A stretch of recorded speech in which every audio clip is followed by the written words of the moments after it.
বিশ্বকাপের লড়াই কি তবে মাঠ ছেড়ে রাজনীতির টেবিলে? ইরানকে সরিয়ে ইতালিকে সুযোগ দেওয়ার অদ্ভুত এক প্রস্তাব দিয়েছেন ডোনাল্ড ট্রাম্পের এক দূত। যদিও টানা 3বার কোয়ালিফাই করতে ব্যর্থ হওয়া ইতালির মন্ত্রী ও ফুটবল ভক্তরা একে লজ্জাজনক ও অপমানজনক বলে উড়িয়ে দিয়েছেন। ফিফাও সাফ জানিয়েছে, মাঠের লড়াইয়ে জেতা ইরানই খেলবে বিশ্বমঞ্চে। বিস্তারিত থাকছে প্রতিবেদনে। মাঠে হেরে বিশ্বকাপ থেকে ছিটকে গেছে ইতালি, কিন্তু রাজনীতির টেবিলে কি তাদের জন্য দরজা খুলছে?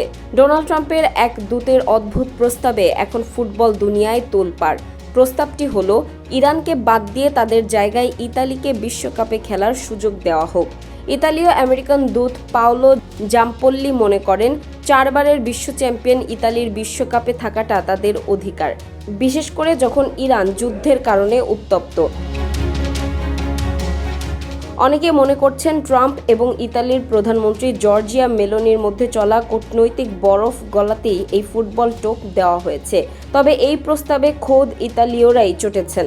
দেশটির অলিম্পিক কমিটির সভাপতি থেকে শুরু করে ক্রীড়ামন্ত্রী, সবার একই কথা, এটি অপমানজনক। তাদের মতে বিশ্বকাপে যাওয়ার যোগ্যতা অর্জন করতে হয় মাঠে খেলে, কারোর রাজনৈতিক আনুকূল্যে নয়। ফিফা অবশ্য সব জল্পনায় জল ঢেলে দিয়েছে। সংস্থাটি জানিয়েছে, ইরান নির্ধারিত সময়েই মাঠে নামবে।